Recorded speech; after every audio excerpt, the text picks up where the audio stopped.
The original IBM PC motherboard was called the XT.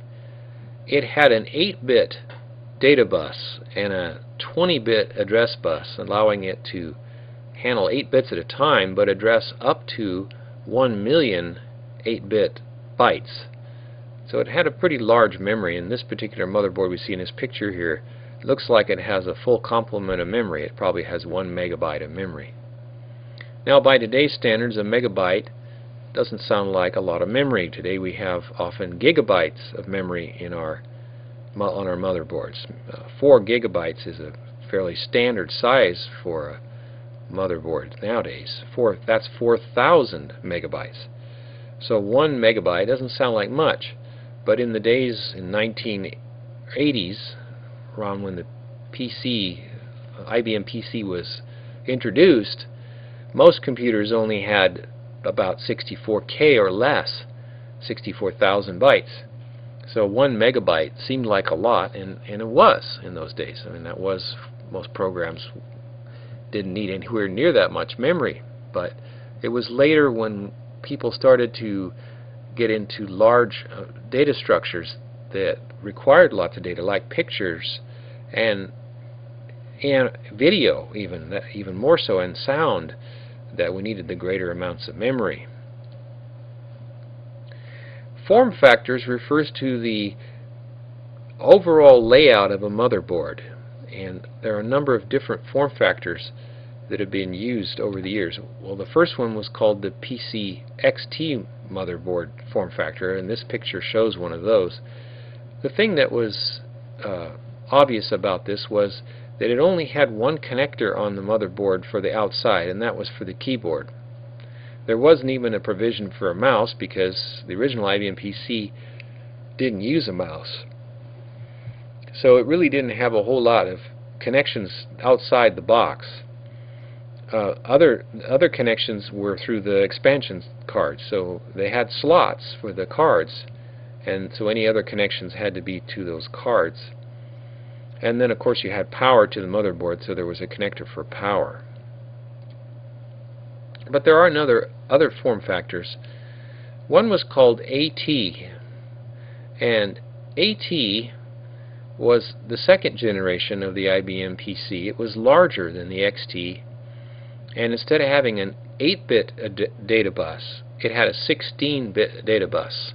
So it was a much more powerful computer, and it used the same kind of connector for the keyboard, but it didn't have a specific port for the mouse, so you had to have a serial port connection for the mouse.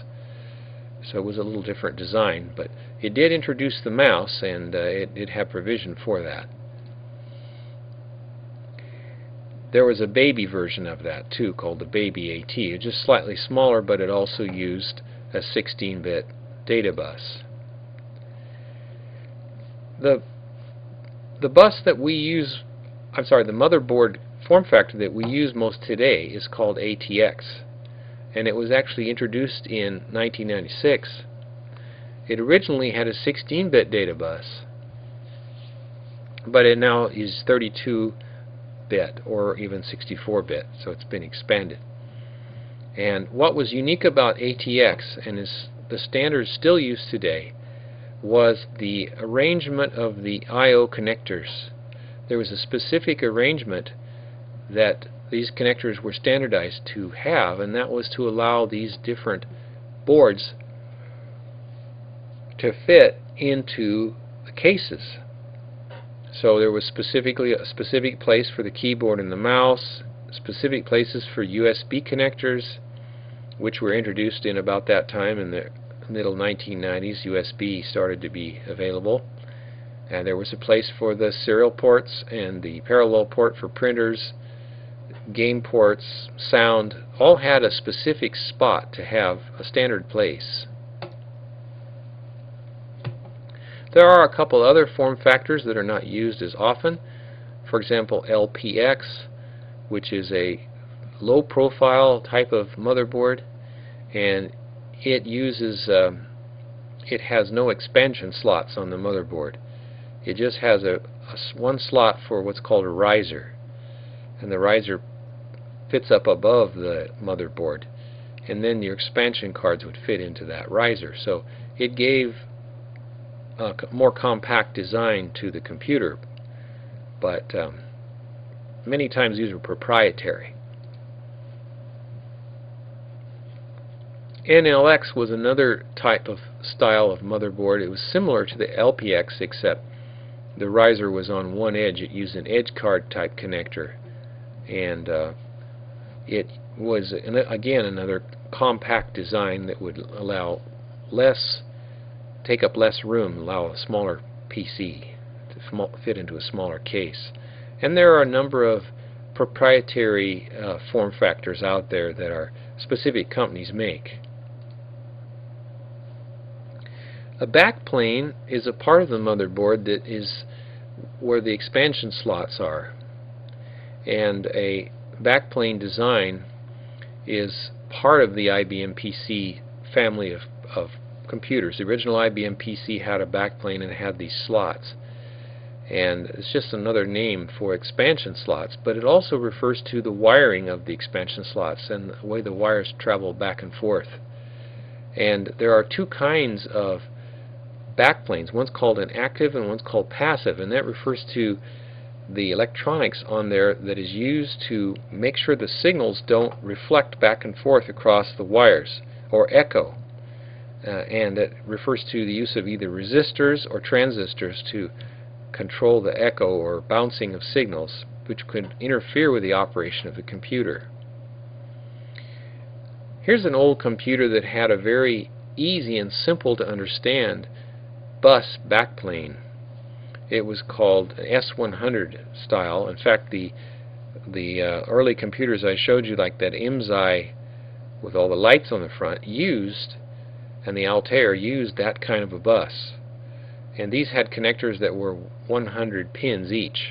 And they simply just had wires going back and forth between the different connectors. And some of these wires carry power, other ones carry data and address information and control information. There's a picture of the IBM PC. This would be an AT computer, and it had the bus.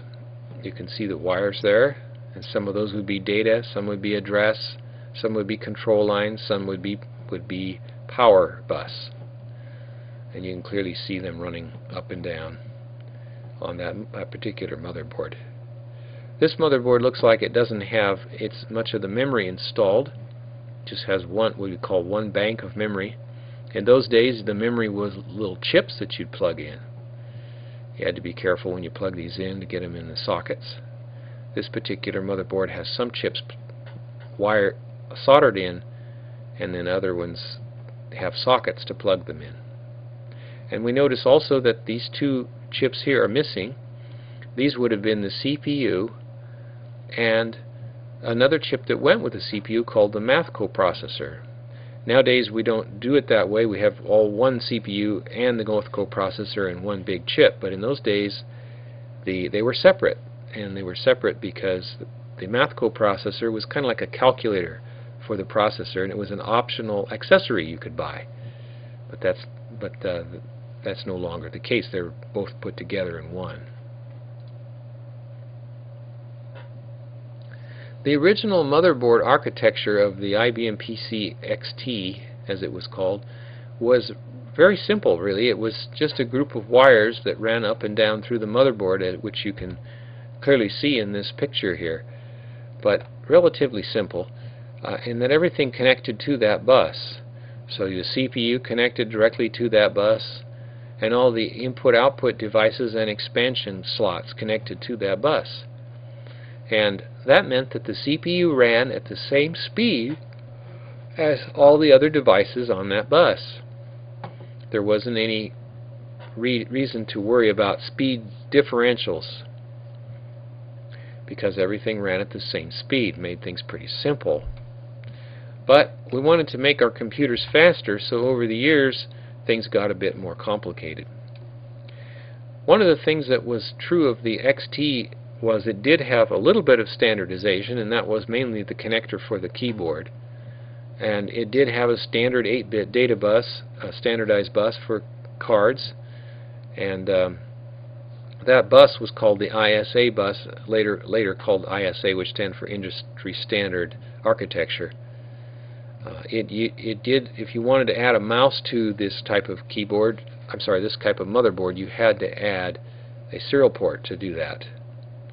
And it used a weird connector called the P8 and P9 connector for the power supply, which was, when we get into our chapter on power supplies, we'll talk more about that. Today's motherboards, more recent designs, are quite a bit more complicated. And one of the reasons they are much more complicated is because different things run at different speeds. It would be nice if we could speed everything up to run at the very high speeds of today's CPUs. But that's really very difficult to run things at those kind of speeds. If we did run them at those kind of speeds, they would be very much more expensive than they are. So as a result of that, that's why we have to have some bus controller chips. Bus controller chips are referred to as the North Bridge and the South Bridge chips. The bus controllers are like communication chips. They take care of interfacing fast devices with slow devices. So, for example, the CPU communicates through the local bus to the North Bridge bus controller chip. And they're called bridges because they act as bridges for the data flowing back and forth between different devices. The RAM is connected to the North Bridge chip also through the memory bus.